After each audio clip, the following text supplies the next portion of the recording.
In the earlier video, we have already discussed about the structure of the antibody. Now, let us discuss different types of antibody. The 5 basic sequences, as we have already discussed in the earlier video, are named with Greek letters mu, delta, gamma, epsilon and alpha. So each different heavy chain constant region, each different heavy chain constant region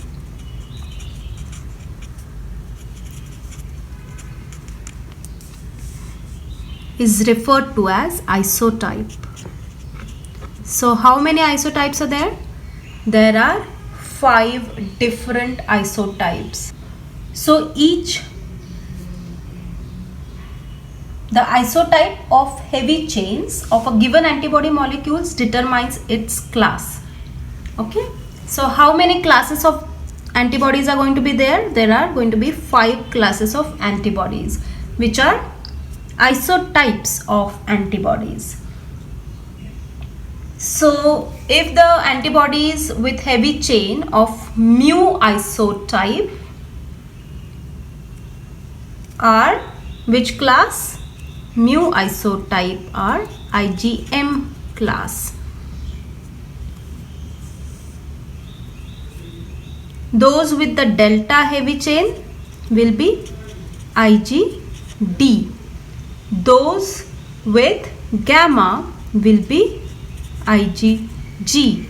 Those with epsilon will be IgE.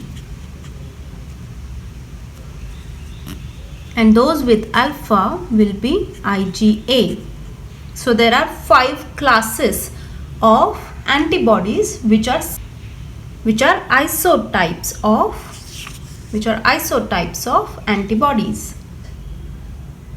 Heavy chains of gamma, delta and alpha, the length of that region is 330 amino acids, and for mu and epsilon it is 440 amino acids.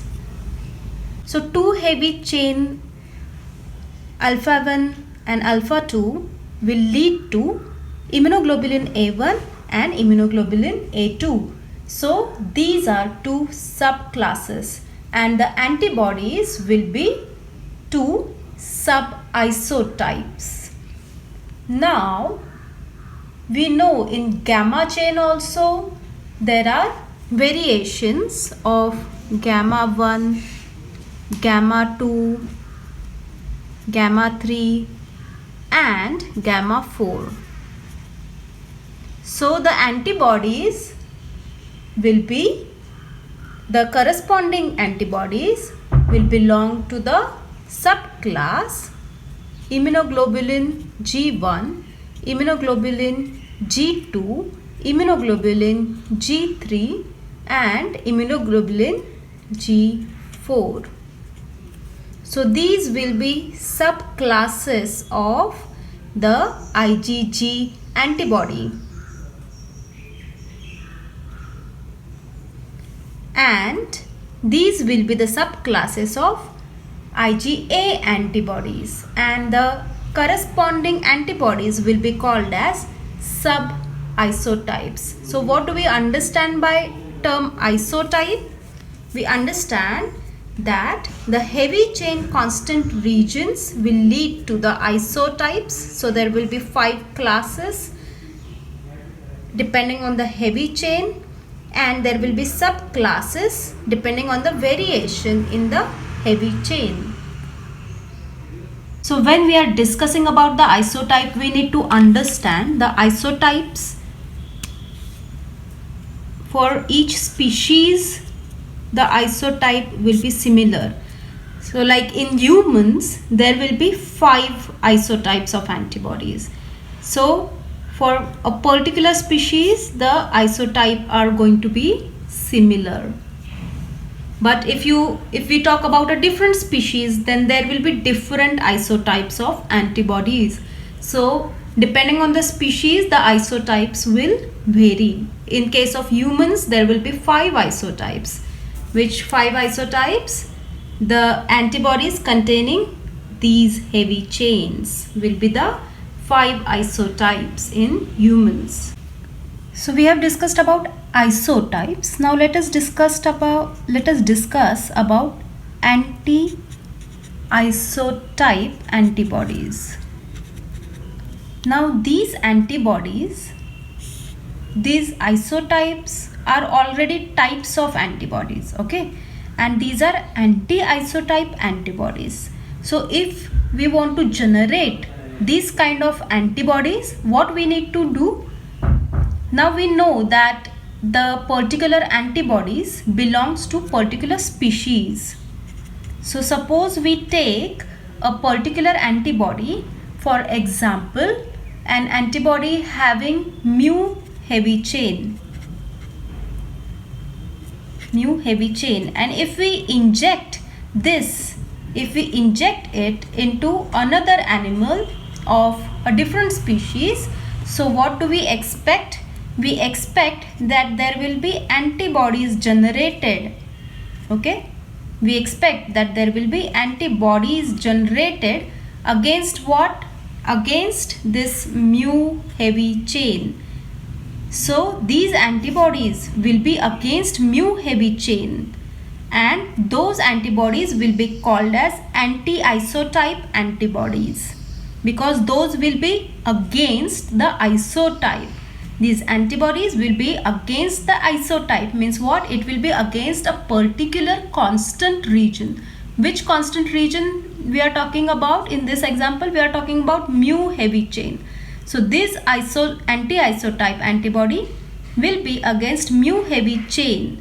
If you inject that particular antibody, you will get a particular anti-isotype. If suppose you inject another antibody, suppose we are injecting delta, that means IgD, then if you inject it in one animal, then that animal will generate anti-isotype antibody for against this antibody, because this antibody will be foreign to that species, and then it will generate this anti-isotype antibody. Okay, we have discussed about isotype. Now we will discuss about allotype. So some heavy or light chain genes occur in multiple allelic forms, okay, alleles. They occur in different allelic forms. So what happens is, there is a difference of few residues in the heavy chain. So this difference make these antibodies different from each other.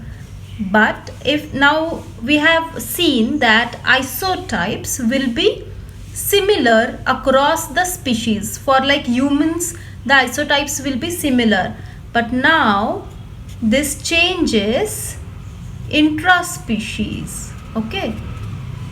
Now if we take an example of human species, and if we discuss about, for example, IgM antibody, so it might happen that the mu heavy chain of one human being will be different from mu heavy chain of another human being. So it is going to differ from one human to another human, which is a same species.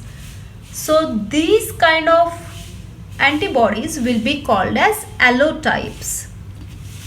So if you inject one allotype into another human, allotype of one human into another human, what we expect is generation of anti-allotype antibodies. So this will be generated by the same species, but it will be against that particular antibody. So we are generating antibody against antibody. And how is this generated? Because there is slight difference. A few residues differ within the species, which is called as allotype. And why this difference occur? Because some heavy or light chain genes occur in multiple allelic forms. Okay, they occur in multiple allelic forms, so there is a difference in the few residues of the antibody. So that is called as allotype. Okay, so the last type of antibody is idiotype. In this, we know that every antibody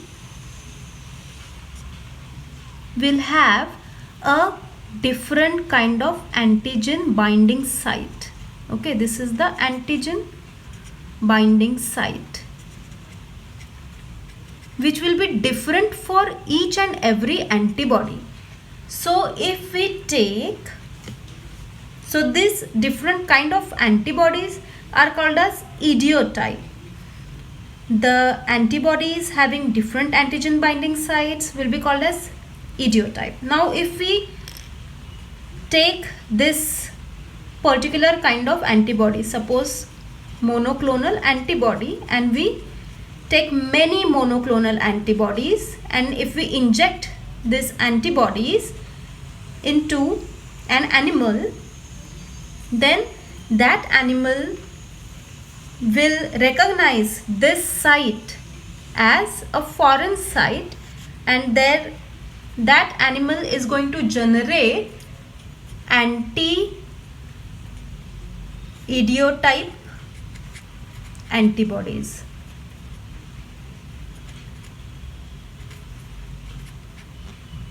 So this antigenic determinant site is called as idiotype. The antibodies having different antigen binding sites will be called as idiotype, and the antibodies against that idiotype will be called as anti-idiotype antibodies.